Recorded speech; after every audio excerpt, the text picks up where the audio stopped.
ಮನುಷ್ಯ ಜೀವನದೊಳಗ ದೊಡ್ಡವರು ಯಾವ ದಾರಿಯೊಳಗ ನಡೆದಿರ್ತಾರ ಆ ದಾರಿಯನ್ನು ಅನುಸರಿಸುವುದು ನಮ್ಮ ಧರ್ಮ. ಪ್ರತಿ ತಿಂಗಳ ಶ್ರಾವಣದೊಳಗ ಒಂದು ವರ್ಷದಾಗ ಒಂದು ತಿಂಗಳು 15 ದಿನಾನು ಯಾಕೆ ಪುರಾಣ ಕೇಳಬೇಕು? ಅದರಿಂದ ನಮಗೆ ಏನು ಲಾಭ ಅದ? ಪ್ರವಚನ ಕೇಳುವುದರಿಂದ ನಮ್ಮ ಬದುಕಿಗೆ ಏನಾದರೂ ಒಳ್ಳೆಯದಾಗುತ್ತದೆ ಏನು? ಪ್ರವಚನ ಕೇಳುವುದರಿಂದ ನಮ್ಮ ಬಡತನ ಏನಾದರೂ ಹೋಗುತ್ತದೆ ಏನು? ನಮ್ಮ ಮನ್ಯಾಗ ರೋಗ ರುಜಿನಾಗಡಿಗಳಿದ್ರ ಅವು ಹೋಗ್ತವೇನು? ಹಂಗಿತ್ತು ಅಂತಂದ್ರೆ ಪ್ರವಚನ ಪುರಾಣ ಮಹಾತ್ಮರ ಚರಿತ್ರೆ ಕೇಳ್ತೀವಿ, ಇಲ್ಲ ಅಂತಂದ್ರೆ ಯಾಕೆ ಕೇಳಬೇಕು? ಸುಮ್ಮನೆ 15 ದಿವಸದೊಳಗೆ ಒಂದು ತಾಸು ಬಂದು ಸುಮ್ಮ ಕುಂತು ಹೋಗೋದ್ರೊಳಗೆ ಏನು ಲಾಭ ಅದರಿ ಅಂತ ನೀವು ಕೇಳ್ಬೋದು. ಆದ್ರೆ ನಿಮ್ಗೆ ಗೊತ್ತಿಲ್ಲ, ಪ್ರವಚನ ಮಹಾತ್ಮರ ಚರಿತ್ರೆಗಳನ್ನು ಕೇಳುವುದರಿಂದ ನಮ್ಮ ಬದುಕಿಗೆ ಏನು ಅದ ಅಂತಂದ್ರೆ ಬಹಳ ದೊಡ್ಡ ಶಾಂತಿಯನ್ನು ಕೊಡುತ್ತದೆ. ಬಡತನ ಹೋಗಬಹುದು, ಮಹಾತ್ಮರ ಚರಿತ್ರೆಗಳನ್ನು ಕೇಳೋದರಿಂದ ಬಡತನನೂ ಹೋಗಬಹುದು. ಆದ್ರೆ ಅದಕ್ಕಿಂತಲೂ ಮುಖ್ಯವಾಗಿ ಒಂದು ವೇಳೆ ಬಡತನ ಇದ್ರ ಆ ಬಡತನದೊಳಗೆ ಹೆಂಗ ಬದುಕಬೇಕನ್ನೋ ಬುದ್ಧಿ ಕಲಿಸ್ತದ ಈ ಪುರಾಣ ಪ್ರವಚನ. ಬಡತನದೊಳಗೆ ನಾವು ಹೆಂಗ ಬದುಕಬೇಕು, ನಮಗ ಆಗಿರತಕ್ಕಂತ ರೋಗಗಳು ಹೋಗದೇ ಇದ್ರೂ ಕೂಡ ರೋಗ ಬಂದಾಗ ನಾವು ಹೆಂಗ ಸಮಾಧಾನದಿಂದ ಇರ್ಬೇಕನ್ನುವುದನ್ನ ಕಲಿಸ್ತದ ಈ ಪುರಾಣ ಪ್ರವಚನಗಳು. ನಾವು ಬೇಡತಕ್ಕಂತ ಬಡತನ ಹೋಗಲಿ, ರೋಗ ಹೋಗಲಿ ಅನ್ನುವುದೇನದಲ್ಲ, ಇವೆಲ್ಲ ಕರ್ಮಜ ರೋಗಗಳು. ಇವುಗಳನ್ನ ಅನುಭವಿಸಿ ತೀರಬೇಕಾಗ್ತದೆ. ಒಂದೊಂದು ಸಾರಿ ಮಹಾತ್ಮರ ಆಶೀರ್ವಾದದಿಂದನೂ ಕಡಿಮೆ ಆಗ್ತಾವ. ನಿಮ್ಮ ಬಡತನನೂ ಹೋಗುತ್ತದ. ಮಹಾತ್ಮರನ್ನ ಮಣಿಗೆ ಕರ್ಕೊಂಡು ಹೋಗುವುದರಿಂದ ಅವರ ಪಾದ ನಿಮ್ಮ ಮಣಿಯೊಳಗೆ ಬಿದ್ದು ಅಂತಂದ್ರ ನಿಮ್ಮ ಮಣಿಯೊಳಗಿರತಕ್ಕಂಥ ಶನಿ ಹೇಳ ಹೆಸರಿಂದ ಓಡ್ತದ. ಯಾಕಂದ್ರ ಮಹಾತ್ಮರ ಪಾದದೊಳಗೆ ಅಂತಹ ಶಕ್ತಿ ಇರ್ತದ, ಅಂತಹ ಶಕ್ತಿ ಇರ್ತದೆ. ಒಬ್ಬ ಹೆಣ್ಣು ಮಗಳು 8 ಮಂದಿ ಮಕ್ಕಳು, 8 ಮಂದಿ ಮಕ್ಕಳು. ಗಂಡ ಸತ್ತಿದ್ದ, ಒಬ್ಬಕ್ಕೆ ಹೆಣ್ಣು ಮಗಳು. 8 ಮಕ್ಕಳಿಗೆ ಸಾಕಬೇಕಲ್ಲ, 3-4 ಗಂಡು ಮಕ್ಕಳು, 3-4 ಹೆಣ್ಣು ಮಕ್ಕಳು. ಆಕೆ ಬದುಕನ್ನ ಸಾಗಿಸಬೇಕಾಗಿತ್ತು ಅಂದ್ರೆ ಇಷ್ಟು ಒದ್ದಾಡ್ತಿದ್ದಳು ಪಾಪ ಹೆಣ್ಣು ಮಗಳು. ಒಬ್ಬರ ದುಡಿಮೆಯಿಂದ ಮಣಿ ನಡೆಯಂಗಿಲ್ಲ, ಎಲ್ಲರೂ ಅರ್ಥ ಮಾಡ್ಕೋಬೇಕು. ನಾವು ಏನಾರ ಇರ್ಲಿ ಕೆಲಸ ಮಾಡೋ, ಬರೇ ಗಂಡ ಅಷ್ಟ ದುಡುದ ಅಂತಂದ್ರ ಬದುಕಬಹುದು. ಆದ್ರ ಈ ಬಾಳೆ ಈ ಸಂಸಾರ ಹಿಂಗ ಇರ್ತದ ಅಂತ ಹೇಳಕ್ ಬರಂಗಿಲ್ಲ. ಯಾರಿಗಾರ ಮನ್ಯಾಗ ಒಂದಿಟ್ಟು ಆರಾಮ ತಪ್ಪಿತ್ತು ಅಂದ್ರ ಡಾಕ್ಟರ್ ಹಂಗ ನೋಡಂಗಿಲ್ಲ, ದುಡ್ಡು ಕೊಡ್ಬೇಕಾಗ್ತದ. ಮಣಿಯೊಳಗ ಮಗಳು ದೊಡ್ಡಕ್ಕಾಗಿ ನಿತ್ತಳು ಅಂತಂದ್ರ ಮದುವೆ ಮಾಡ್ಬೇಕಾದ್ರೆ ರೊಕ್ಕ ಬೇಕಾಗ್ತವ. ಹಂಗ ಮಣಿ ಸಂಸಾರ ನಡೆಸಬೇಕಾದ್ರೆ 1 ಬೇಕೋ 2 ಬೇಕೋ, ಅದಕ್ಕ ದುಡಿಬೇಕು. ಗಂಡನೂ ದುಡಿಬೇಕು, ಹೆಂಡತಿನೂ ದುಡಿಬೇಕು. ನಿಮಗೆ ಗೊತ್ತಿರಲಿ, ಈ ಜಗತ್ತಿನೊಳಗೆ ಈ ದೇಶದೊಳಗೆ ದೊಡ್ಡ ದೊಡ್ಡ ಶ್ರೀಮಂತರು ಅವ್ರು ಒಟ್ಟು ಖಾಲಿ ಕುಂಡ್ರಂಗಿಲ್ಲ. ನಿಮ್ಗೆ ಗೊತ್ತಿರಬೇಕು, ಈ ಅಂಬಾನಿ ಟಾಟಾ ಬಿರ್ಲಾದು ನೋಡ್ತಿರಲ್ಲ, ಟಾಟಾ ಬಿರ್ಲಾನ ಹೆಂಡತಿ ಮಣಿಯೊಳಗೆ 1 ದಿನಾನೂ ಖಾಲಿ ಕುಂಡ್ರಂಗಿಲ್ಲ.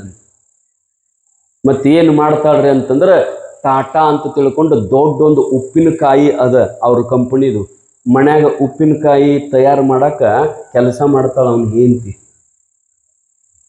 ಅವ್ರೇನು ಸಾಮಾನ್ಯರಲ್ಲ.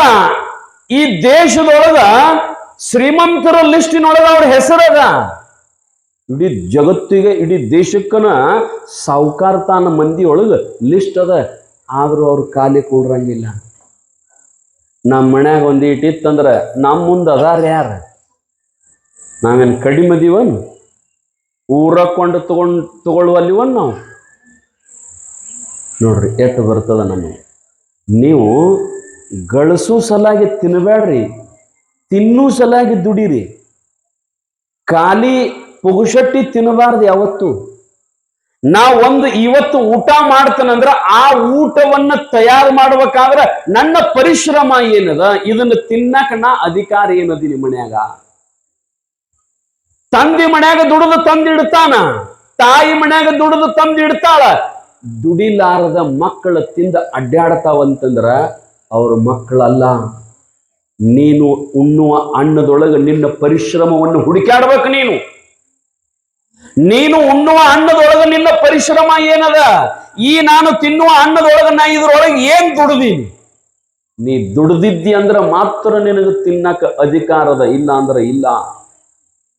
ದುಡಿಬೇಕು. ಒಬ್ಬರಿಂದಲೂ ಸಂಸಾರ ನಡೆಯಂಗಿಲ್ಲ. ಗಂಡ ದುಡಿತಿದ್ದ ಅಂದ್ರೆ ಗಂಡನ ಜೊತೆಗೆ ಹೆಗಲು ಕೊಡುವ. ನೀವು ಅದನ್ನು ಮಾಡ್ರಿ, ನಾ ಇದನ್ನು ಮಾಡ್ತೀನಿ. ಹೆಂಡತಿ ಡ್ಯೂಟಿ ಮಾಡ್ತಿದ್ಲು, ಹೆಂಡತಿ ದುಡಿತಿದ್ಲ ಅಂತಂದ್ರೆ ಗಂಡನೂ ಹೆಗಲು ಕೊಡುವ. ನೀನು ಕೆಲಸ ಮಾಡು, ನಾನು ಕೆಲಸ ಮಾಡು. ಇಬ್ಬರು ಕೂಡಿ ಸರಿಸಮನಾಗಿ ದುಡಿಬೇಕು. ದುಡಿಯುವ ವಯಸ್ಸು ಮುಗಿದ ನಂತರ ಭಗವಂತನನ್ನು ನೆನೆಸಬೇಕು. ಆಯ್ತಲ್ಲಪ್ಪ, ಎಂದು ಮದುವೆಯಾಗಿ ಈ ಮನೆಗೆ ಬಂದೀನಿ. ಬಂದ ನಂತರ 50 ವರ್ಷ ಆತಿ ಮನ್ಯಾಗ ದುಡಿದು ಈ ದೇಹ ಮುಪ್ಪಾಗ್ಯದ. ಸಾಕಿನ ಭಗವಂತನನ್ನು ನೆನೆಸುವೋತನ ಕುಂಡ್ರತನಂತ ಅವ್ವ ಅಪ್ಪ ಮನ ನೂಲಿಯ ಚಂದೈನ ಕೊಳ್ಳಾಗಿನ ಲಿಂಗಯ್ಯ ಕೆಳಗೆ ಬಿದ್ದದಕ್ಕ ಹೊಳ್ಳಿ ನಾನು ಕೊಳ್ಳಾಗ ಕಟ್ಕೋವಲ್ಲಾಗ್ಯಾನ. ಅದಕ್ಕೆ ನಮ್ಮದಟ್ಟು ಇಬ್ಬರದು ನ್ಯಾಯ ಬಗೆಹರಿಸಂತ ದೇವ್ರು ಬಂದ. ಯಾರತ್ತೆಕ್ರಿ? ಬಸವಣ್ಣನತ್ತೆಕ್ಕ. ಅವ ಬಸವಣ್ಣಂದ ನೂಲಿ ಚಂದಯ್ಯ ಹಿಂಗ್ಯಾಕ್ ಮಾಡಣ, ಮತ್ತೆ ಲಿಂಗಯ್ಯನ ಕೊಳ್ಳ ಕಟ್ಕೋಬೇಕಲ್ಲ, ನಡ್ರಿ ಅಂತ ತಿಳ್ಕೊಂಡು ದೇವ್ರು ಮುಂದೆ ಲಿಂಗಯ್ಯ, ಹಿಂದಿಂದ ಬಸವಣ್ಣ ಬಂದ ನೂಲಿಯ ಚಂದಯ್ಯನ ಮನ್ಯಾಗ ಲಿಂಗಯ್ಯ ಬಾಗಿಲು ಹೊರಗೆ ನಿಂತ. ಬಸವಣ್ಣಂದ ನಡ್ರಲ್ಲ ಒಳಗ. ಅವ್ ಬರಬೇಡಂದ್ರಿ ನಮ್ಮ ಒಳಗ, ನಾವ್ ಹೊರಗಡೆ ನಿಂದಿರ್ಬೇಕ್ರಿ. ಅವ ಅಂದ ನಾ ಒಳಗೆ ಹೋಗ್ಕಣಗಪ್ಪ ಅಂತೇಳಿ ಬಸವಣ್ಣ ಒಳಗೆ ಹೋಗಿ ಚಂದಯ್ಯ ಹೇಳಿದ, ಅಲ್ಲೋ ಚಂದಯ್ಯ, ಮತ್ತಲ್ಲಿ ಲಿಂಗಯ್ಯ ದೇವರ ಪರಮಾತ್ಮ, ಅವ ಲಿಂಗಪ್ಪ ಅಂದ್ರ ದೇವ್ರದಾನ, ಅವನ್ಯಾಕೆ ಬಿಟ್ಟದಿ, ಅವನ್ಯಾಕೆ ಹೊರಗೆ ಹಾಕ್ಯದಿ, ಕೊಳ್ಳಕ್ ಕಟ್ಕೋಲ್ಲ ಅಂತಂದಾಗ, ಇಲ್ರಿ ಅವ್ ತಾನಾಗೆ ಹೋಗ್ಯಾನ, ಹಾಳಾಗಿ ಹೋಗ್ಲಿಲ್ಲ ನೀವ. ನಮ್ ಮನಸ್ಸು ನೋಡ್ಬೇಕಂತ ಹೋಗ್ಯಾನವ. ಕಾಯಕ ಹೆಚ್ಚು ಏನು ಲಿಂಗಯ್ಯ ಹೆಚ್ಚು ಅಂತ ಪರೀಕ್ಷೆ ಮಾಡಕ್ ಹೋಗ್ಯಾನ. ನಮಗ್ ಕಾಯಕನ ಹೆಚ್ಚು, ನಮಗ್ ಲಿಂಗಯ್ಯ ಹೆಚ್ಚಲ್ಲ. ನಮಗ್ ದೇವ್ರಕ್ಕಿಂತಲೂ ನಮ್ ಕೆಲಸ ಹೆಚ್ಚು. ನಮಗ ಅವ್ ಬೇಡ. ಅವ ಬಸವಣ್ಣಂದ ಹಂಗ್ ಮಾಡಕ್ ಬರಂಗಿಲ್ಲ ಮರಾಯ, ಹಂಗ್ ಮಾಡಕ್ ಬರಂಗಿಲ್ಲ. ಮತ್ತೆ ಕೊಳ್ಳ ಕಟ್ಕೋಬೇಕಾಗ್ತದ. ಲಿಂಗ ಇಲ್ಲದ ಹೆಂಗಪ್ಪ? ನಾವ ಎಲ್ಲ ಜಗತ್ತಿಗೆ ಲಿಂಗ ಧಾರಣ ಮಾಡ್ಕೊಂತ ನಾವ್ ಹೇಳ್ತೀವಿ. ನೀ ಬಿಟ್ರೆ ಹೆಂಗ? ಅದು ಜಗತ್ತಿಗೆ ತಪ್ಪು ಸಂದೇಶ ಹೋಗುತ್ತದ. ನೀ ಅವ್ನು ಕೊಳ್ಳ ಕಟ್ಟುವ ಅಂದ ಕೂಡಲೇ ನೂಲಿ ಚಂದ ಹೇಳ್ದ, ನಮ್ದೊಂದು ಕಂಡೀಷನ್ ನೋಡ್ರಿ ಅಂದ. ನಾವ್ ಅವ್ನು ಕೊಳ್ಳ ಕಟ್ಕೋತೀವಿ, ಇಲ್ಲ ನಂಗಿಲ್ಲ. ನಮಗೊಂದು ಕಂಡೀಷನ್. ಏನು ಕಂಡೀಷನ್ ಅಂತಂದ್ರ, ಅವೇನ್ ಲಿಂಗ ಇದಲ್ಲ, ಈಗ ಹುಡುಗನ ರೂಪ ತಾಳ್ಕೊಂಡ್ ಬಾಗಲ್ದಾಗ ಕೂತಲ್ಲ, ಅವ್ ಏನ್ ಮಾಡ್ಬೇಕಂದ್ರ ನಮಗತೆ ದಿವಸ ಎದ್ದು ಕೂಡಲೇ ಹಳ್ಳಕ್ ಹೋಗ್ಬೇಕು. ಅವನು ಹಳ್ಳಕ್ ಹೋಗಿ ಹುಲ್ಲು ಕೊಯ್ಕೊಂಡು ಬರ್ಬೇಕು, ಅದನ್ನ ನೆನೆ ಇಡ್ಬೇಕು, ಕಲ್ಲಿಗೆ ದಪ್ಪ ಬಡಿಬೇಕು, ಅದನ್ನ ನೂಲು ಮಾಡ್ಬೇಕು, ಹಗ್ಗ ಮಾಡ್ಬೇಕು, ಮಾಡಿ ಹೋಗದನ್ನ ಮಾರಿ ಬರ್ಬೇಕು, ಮಾರಿ ರೊಕ್ಕ ತಗೊಂಡು ಬಂದು ಒಬ್ಬ ಜಂಗಮನಿಗೆ ದಾಸೋಹ ಮಾಡ್ಬೇಕ. ಇಷ್ಟೆಲ್ಲ ಮಾಡಿದಾಗ ನಾ ಅವನು ಕೊಳ್ಳ ಕಟ್ಕೋತು ನೋಡ ಅಂದಿವ. ಅಂದ್ರೆ ಇವ್ ಕಾಯಕಕ್ಕ ಅಪಮಾನ ಮಾಡ್ಯಾನ, ಅವನ ಕಡೆ ಕಾಯಕ ಮಾಡಿಸಬೇಕಂತ ಒಂದು ಚಂದ ಇದ್ದು ಅಂತ ಶರಣರು ನೋಡ್ರಿ. ಅವ್ರು ಬಸವಣ್ಣ ಮತ್ತೆ ಹೊರಗೆ ಬಂದು ಹೇಳ್ದ ದೇವ್ರಿಗೆ, ಮತ್ತೆ ಹಿಂಗ ತಾನು ನೋಡ್ರಿ, ಮತ್ತೆ ಹೆಂಗ್ ಮಾಡ್ತೀರಿ ಅಂತಂದಾಗ, ಮಾಡ್ತಾನಂದು ದೇವ್ರ. ಲಿಂಗಯ್ಯ, ನಾ ಹೆಂಗಾರ ಯಾಕೊಂದಕ್ಕೆ ಒಂದ್ ದಿವ್ಸದ ಕಾಯಕ ಮಾಡ್ತೀನಿ, ಕಾಯಕ ಮಾಡಿದ ನಂತರ ಕಟ್ಕೋತಾನಂದಾನ. ನೀ ಒಂದ್ ದಿವ್ಸ ಕಾಯಕ ಮಾಡಿದ ನಂತರ ಕಟ್ಕೋತಾನಂದಾನಂತಂದಾಗ ಸ್ವತಃ ದೇವ್ರು ಹೋಗಿ ಹುಲ್ಲು ಕೋದು ನೀರಾಗ ನೆನೆಸಿ ಹಗ್ಗ ಮಾಡಿ ಮಾರಿ ಜಂಗಮನ ದಾಸೋಹ ಮಾಡಿದ ನಂತರ ನೂಲಿ ಚಂದಯ್ಯ ಲಿಂಗಪ್ಪನ ಕೊಳ್ಳ ಕಟ್ಕೊಂಡ. ಎಂತಹ ಶಕ್ತಿ ಇರ್ಬೇಕು ಅವರಲ್ಲಿ. ನಾ ಏನ್ ಹೇಳಕತ್ತಿದ್ದೆ ಅಂತಂದ್ರೆ, ನಾವು ದೇವರ ಹುಡುಕಾಡ್ಕೊತ ಹೋಗೋಕ್ಕಿಂತಲೂ ದೇವರ ನಮ್ಮನ್ನು ಹುಡುಕಾಡ್ಕೊಂತ ಬರ್ಬೇಕು. ದೇವರ ನಮ್ಮನ್ನು ಹುಡುಕಾಡ್ಕೊತ ಬರ್ಬೇಕು. ಹಂಗ ಮಾಡ್ಬೇಕಾದ್ರೆ ಏನ್ ಮಾಡ್ಬೇಕಂದ್ರೆ, ನಮ್ಮ ಮನಸ್ಸು ಬಹಳ ಪರಿಶುದ್ಧ ಇರಬೇಕು, ನಮ್ಮ ಹೃದಯ ಬಹಳ ಪರಿಶುದ್ಧ ಇರಬೇಕು, ನಮ್ಮ ಕಣ್ಣ, ನಮ್ಮ ಕಿವಿ, ನಮ್ಮ ಬಾಯಿ. ಅದಕ್ಕೆ ಬಸವಣ್ಣವ್ರಂತ ನೋಡ್ರಿ, ವಚನದಲ್ಲಿ ನಾಮಾಮೃತ ತುಂಬಿ, ಕಿವಿಯಲ್ಲಿ ನಿಮ್ಮ ಕೀರುತಿ ತುಂಬಿ, ನಯನದಲ್ಲಿ ನಿಮ್ಮ ಮೂರುತಿ ತುಂಬಿ. ಅವ್ರು ಏನೇನ್ ತುಂಬ್ರಿ ಅಂತ ಹೇಳ್ತಾರ ನೋಡ್ರಿ, ನಾವೇನೇನ್ ತುಂಬ್ತೀವಿ. ವಚನದಲ್ಲಿ ಅಂದ್ರೆ ಬಾಯಿಯೊಳಗ ನಾಮಸ್ಮರಣೆ ತುಂಬ್ರಿ ಅಂತ ಅವ್ರಂತಾರೆ. ನಾವೇನ್ ತುಂಬುತ್ತೀವಿ ಅಂದ್ರ ಗುಟಕ, ಮಟಕ, ಜಟಕ ಬಂದು ಹೋಗುದು. ಮತ್ತೇನ್ ಜಟಕ ಬಂದು ಹೌದಿಲ್ರಿ? ಕೆಲವ್ರು ಹಿಂಗ್ ಗುಟಕ ತಿಂತಾರ್ರಿ. ಮಾನ್ಯ ಬಿಜಾಪುರದಾಗ ನನ್ನ ತೆಕ್ಕ ಒಬ್ಬ ಹುಡುಗ ಊಟ ಕೂತಿದ್ದ, ಬಾಯಿನ ಇಟೇ ಆಗಿರ್ತದೆ ಅವ್ನ ಇಟ, ಒಟ್ಟ ಹೋಗೋವಲ್ತ್ರಿ ಊಟ ಒಳಗ. ಯಾಕೋ ಅಂದ ಕೂಡಲೇ ಅದು ಗುಟಕ ತಿಂದು ಬಾಯಿನ ಇಟ ಆಗೈತ್ರಿ ಅಂತ. ಮತ್ತ ಅನ್ನದೇನು ಚಾಕುಲಿ ಹೋದ ಹಗಲು ಮಾಡೋದತ್ರಿ ಬಾಯಿ. ಅಂತ ಮಂದಿ ನಮ್ದು ತಂಬಾಕ ತುಂಬಿ ಬಾಯಿಯೊಳಗ. ಮತ್ತ ಅವರು ನಯನದಲ್ಲಿ ನಿಮ್ಮ ಮೂರ್ತಿ ತುಂಬಿ, ನಿಮ್ ಕಣ್ಣೊಳಗೆ ಏನ್ ತುಂಬ್ರಿ? ಪರಮಾತ್ಮನ ಮೂರ್ತಿ ತುಂಬ್ರಿ ಅಂತ ಅವ್ರು ಹೇಳ್ತಾರೆ. ನಾವು ಕಣ್ಣೊಳಗ ನಮ್ಮ ಮೊಬೈಲ್ ತುಂಬಿ 24 ತಾಸು ನಾವು ಟಾಂಗ್ ಟಾಂಗ್ ಟಾಂಗ್ ನಾವು ಇದನ್ನ ತುಂಬುತ್ತೀವಿ. ಕಿವಿಯಲ್ಲಿ ಕೀರುತಿ ತುಂಬಿ, ಪುರಾಣ ಕೇಳ್ರಿ, ಕೀರ್ತನ ಕೇಳ್ರಿ, ನಾಮಸ್ಮರಣೆ ಕೇಳ್ರಿ, ಕಿವಿಯಾಗ ಅದನ್ನ ತುಂಬ್ರಿ ಅಂತ ಶರಣರು ಹೇಳ್ತಾರೆ. ನಾವೇನ್ ತುಂಬುತ್ತೀವಿ? ಚಲನಚಿತ್ರ ಗೀತೆಗಳನ್ನ, ಹಾಡುಗಳನ್ನ, ಇಂಥವ್ ನಾವು. ಆನಂತರ ಇನ್ನೊಬ್ಬರ ನಿಂದ ಅವ್ರ ಹಂಗ ಇವ್ರು ಹಿಂಗ. ಇದು ನಮ್ಮ ಹೆಣ್ಮಕ್ಳು ಇಟ್ಟು ಕದ್ದಿಲಿ ಕೇಳ್ತಿರ್ತಾರು, ಇಲ್ಲೇ ಕೂತಿರ್ತಾರ್ರಿ. ಮತ್ತ ಅವ್ರ ಅಡದೂರ್ ಕದ್ದಿಲಿ ಮಾತಾಡಕತ್ತಾರ. ಅವ್ರು ಕಿವಿನೂ ಭಾಳ ಶಾರ್ಪ್ರಿ ನಮ್ಮ ಹೆಣ್ಮಕ್ಳು. ಏನ್ ಮಾತಾಡಕತ್ತಾರ ಇವ್ ನಮ್ಮ ಗಂಡ್ಮಕ್ಳು ಹಂಗಿರಂಗಿಲ್ರಿ. ಮಗ್ಗಲ್ದಾಗ ಕೂತ್ ಮಾತಾಡಿದ್ರಿ, ಏನ್ ಮಾತಾಡ್ರ ನಾವ್ ಏನು ಯಾಕ ಮನಸ್ಸ ಕೊಟ್ಟಿರಂಗಿಲ್ಲ ಇವ್ರು ನಮ್ಮವ್ರು. ಇವ್ರು ನಮ್ಮ ಕಂಪನಿ ಹಂಗಿಲ್ರಿ. ಇಬ್ರು ಹೆಣ್ಮಕ್ಳು ಕೂತಾರಂದ್ರ ಏನ್ ಮಾಡಾಕತ್ತಾರ, ಏನ್ ಮಾತಾಡಕತ್ತಿರ್ಬೇಕು, ನಂದ ಮಾತಾಡಕತ್ತಿರ್ಬೇಕನ್. ನಮ್ ತಾಯಿಗಳು ಅಷ್ಟು ಕಿವಿ ಶಾರ್ಪ್. ಅದ ಭಜನ ಹಚ್ರಿ ಬಂದ್ ಮಾಡ್ರು, ಏನ ತಲೆ ಹಿಡಿಸದಿ ಹರ್ಯ ಅಂದಾಜ್ ಒಟ್ಟು ಕೇಳಿ ಕೇಳಿ ಸಾಕಾಗೈತಿ. ಭಜನ ಕೇಳಿ ಕೇಳಿ ಸಾಕಾಕತ್ರಿ.